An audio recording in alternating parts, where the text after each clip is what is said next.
व्यक्ति करीबन 10 बजे जाता है, अपने बच्चों को स्कूल खाना देकर आता है, लंच देकर आता है और 11 बजे करीबन घर लौटता है। आने के बाद वो अपने कमरे में ही कुछ लिखने लगता है और फिर वहीं कमरे में रहता है। ठीक जब दोपहर होती है तो उसके बच्चे स्कूल से आते हैं। साथ ही उसकी 13 साल की बेटी जब कमरे में आती है, देखती है पापा कहाँ हैं। जैसे ही वो कमरे का दरवाज़ा खोलती है तो देखती है कि उसके पिता कमरे के अंदर पंखे से लटके हुए हैं। जब वो ये देखती है तो चिल्लाने लगती है, चीख निकलती है उसके मुंह से। चीख सुनकर घर के लोग आ जाते हैं, साथ साथ मोहल्ले के लोग भी आ जाते हैं। चीख सुनकर जब उसके दादा आते हैं, दादा प्रेमचंद उसको देखकर अपने बेटे को फपक फपक कर रोने लगते हैं। दरअसल उसके जो पिता थे प्रेमचंद, उनका टेंट का कारोबार था, जो कि एक बहुत ही सच्चे इंसान थे, जिनकी बहुत से लोगों के साथ उठना बैठना था। बहुत ही इज्जत और सम्मान करते थे लोग बाग उनका।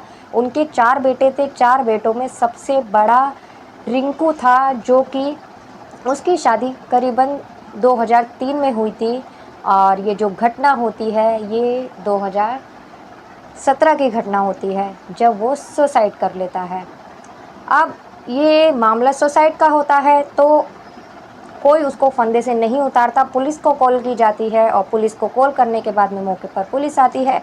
आने के बाद पुलिस, जैसा कि हर मामले में होता है, जब कोई सुसाइड करता है तो सुसाइड नोट छोड़कर जाता है। इस मामले में भी पुलिस सुसाइड नोट ढूंढने लगती है और ढूंढने के बाद बेड के गद्दे के नीचे उनको सुसाइड नोट भी मिल जाता है। जब सुसाइड नोट पढ़ते हैं उसमें साफ साफ लिखा जाता है कि मैं अपनी पत्नी और उसके प्रेमी के डर से आत्महत्या कर रहा हूँ।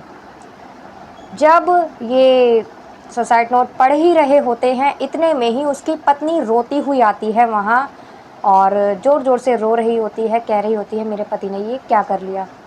तो दोस्तों चलिए चलते हैं इस पूरे मामले में कि उसने इतना डर उसे क्या था कि उसने खुद ही सुसाइड कर लिया। आम मामलों में होता है कि प्रेमी ने अपनी पत्नी के मतलब पत्नी ने प्रेमी के साथ मिलकर पति को मार डाला, लेकिन इसमें पति ने खुद ही सुसाइड कर लिया था डर के मारे। ऐसा कौन सा डर था उसके दिल में जो वो इतना डर गया था कि उसने खुद ही आत्महत्या कर ली। तो दोस्तों चलते हैं इस कहानी में। आपसे एक ही रिक्वेस्ट है कि अगर आपको वीडियो अच्छी लगे तो प्लीज़ वीडियो को लाइक कर दीजिए, चैनल को सब्सक्राइब कर दीजिए अगर आप लोग चैनल पर नए हैं। तो मैं गीता गुप्ता, स्वागत है आप लोगों का मेरी आज की एक नई सच्ची कहानी में। जय माता दी। उम्मीद करती हूँ आप सभी लोग स्वस्थ होंगे, मस्त होंगे, अपना और अपनों का ख्याल रख रहे होंगे। तो दोस्तों ये जो घटना है ये पंजाब के जालंधर की है, जहाँ एक परिवार था, बहुत ही खुश था वो परिवार, जहाँ 4 बेटे थे। पिता प्रेमचंद होते हैं, उनके बड़े बेटे का नाम रिंकू होता है और 2003 में उन्होंने अपने बेटे की शादी की थी, जिसमें कि उसकी शादी एक रजनी नाम की लड़की से होती है।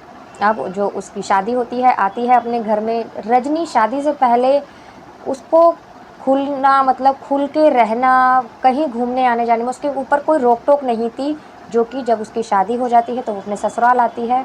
ससुराल आने के बाद में घर में बड़ी बहू होती है और वो घर के सारे ही फ़र्ज़ निभाती है। इस बीच वक्त बीतता रहता है और जो उसका पति होता है रिंकू, वो अपने पिता के ही साथ टेंट के काम में बिज़ी होता है। वो अक्सर पिता के साथ ही बिज़ी रहता है, दुकान पर ही बैठता था। अब वक्त बीतता जाता है, उसके 2 बच्चे भी होते हैं, एक बेटा होता है, एक बेटी होती है। बेटी बड़ी होती है और बेटी जो होती है उसका नाम रिंकी होता है। बच्चे स्कूल जाने लगते हैं, वक्त के साथ वक्त बीतता जाता है। पति अक्सर पिता के साथ, ससुर के साथ काम पर रहा करता था। अब उसे कहीं ना कहीं ये महसूस होने लगता है कि मुझसे मेरी आज़ादी छीन गई है और मैं खुले में उड़ने वाली लड़की, मतलब खुले मिजाज की, और मैं आकर फंस गई हूँ।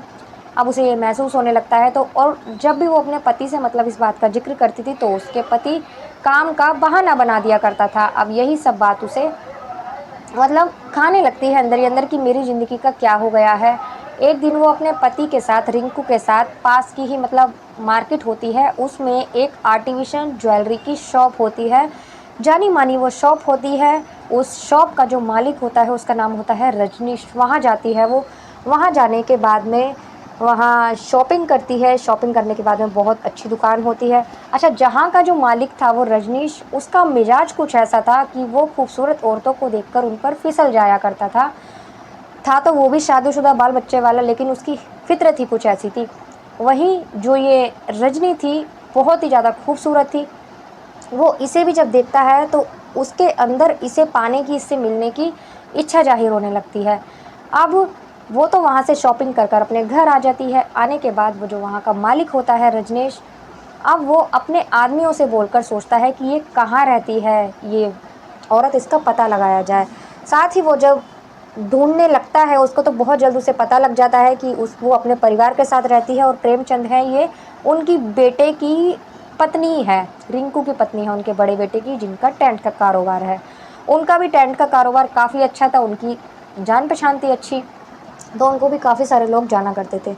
अब जो वो रजनीश होता है उसको पता चलता है जिस मोहल्ले में वो रहती थी, वहीं के मोहल्ले से उसकी भी काफ़ी जान पहचान थी, साथ ही उसके नेताओं में भी उठना बैठना था, उसकी पहुंच अच्छी थी। अब वो जहाँ वो रहता था रिंकू, वहीं पे उसका एक दोस्त भी रहा करता था रजनीश का, तो वो उससे कहकर पता लगाता है कि इसके परिवार का पता लगाओ कि इसके परिवार में कौन कौन है। वो सब पता लगा लेता है। अब जो रजनीश होता है वो सोचता है कि रिंकू से दोस्ती की जाए, यानी कि उसकी पति से दोस्ती की जाए। तो उसका पति तो घर पर रहता ही नहीं था, वो अक्सर अपने पिता के साथ काम पर ही रहता था। अब उसका ये आइडिया तो फ्लॉप हो जाता है। अब वो पता लगवाता है तो किसी से उसको पता लगता है कि जो उसकी पत्नी है वो जॉब करना चाहती है, मतलब बाहर निकलने के लिए, वो घर में रहना उसे पसंद नहीं है, तो वो जॉब की तलाश कर रही है। अब वो किसी से कहकर ये खबर पहुंचवाता है कि उसकी पत्नी के पास, रजनी के पास ये खबर पहुंच जाए कि आर्टिफिशियल ज्वेलरी जो शॉप है उसमें वैकेंसी है। अब जब ये खबर रजनी के पास पहुंचती है तो वो बहुत ज़्यादा खुश हो जाती है। वो ससुर के और पति के मना करने के बाद भी वो जॉब करने लगती है। अब जब वो जॉब करने लगती है तो उसका घर में ध्यान कम लगता है। वहाँ जाने के बाद जो वो वहाँ का मालिक होता है रजनीश, अब वो रजनी से बातचीत करने लग जाता है। बहुत जल्द वो अपनी मीठी मीठी बातों में रजनी को बहला फुसला लेता है। अब रजनी ज़्यादा से ज़्यादा वक्त वहीं बिताया करती है। अब वो अपने घर परिवार में ज़्यादा ध्यान नहीं देती थी। कभी तो लेट आया करती थी, कभी बहुत ज़्यादा लेट हो जाती थी, और कभी कभी तो ऐसा होता था कि वो घर आती ही नहीं थी। जब ऐसा होने लग जाता है तो ससुर को भी ये बात बुरी लगती है।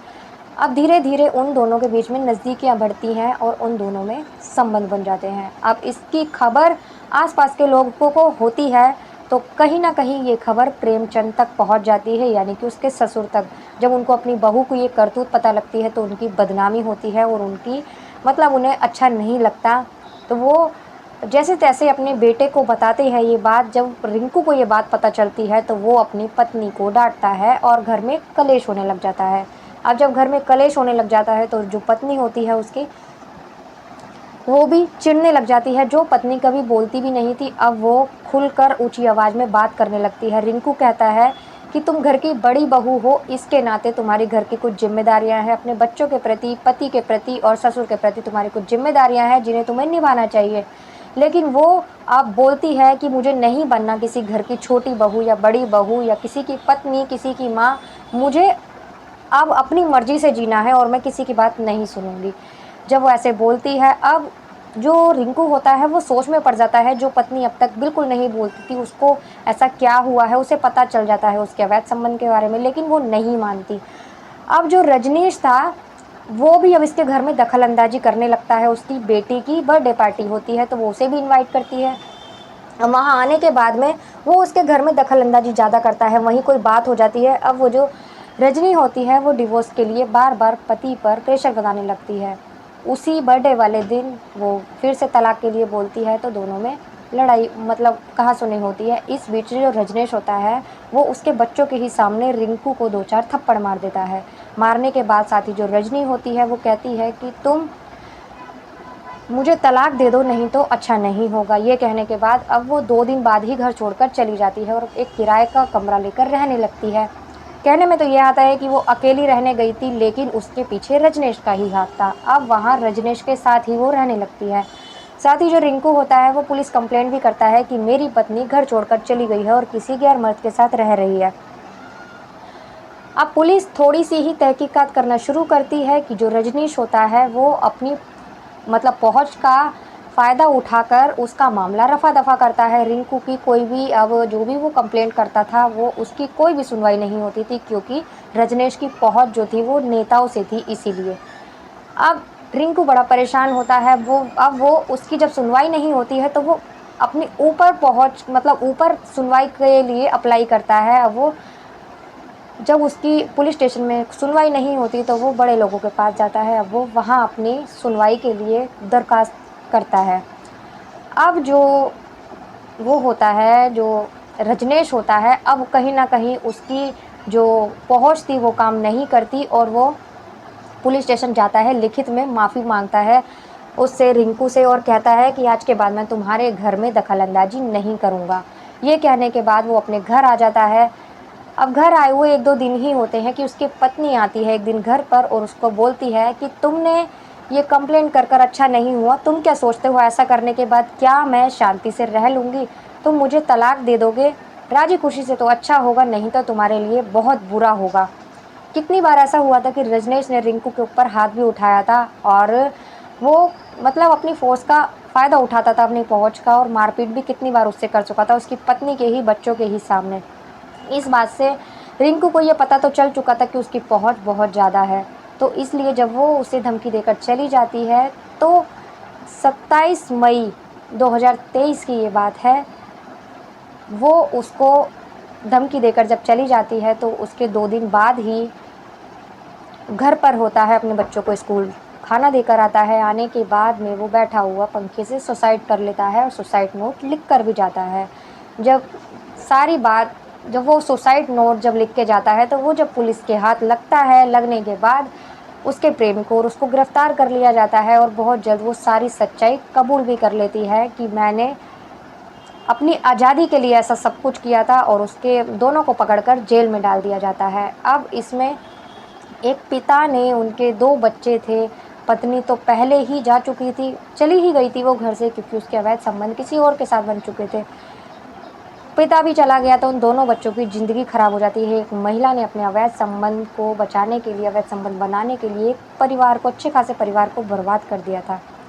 तो दोस्तों, ये कहानी का सुनाने का उद्देश्य किसी को परेशान करना, किसी को दुखी करना नहीं है, आप लोगों को जागरूक करना है। तो मिलते हैं अगली किसी वीडियो में एक नई कहानी के साथ। तब तक के लिए नमस्कार।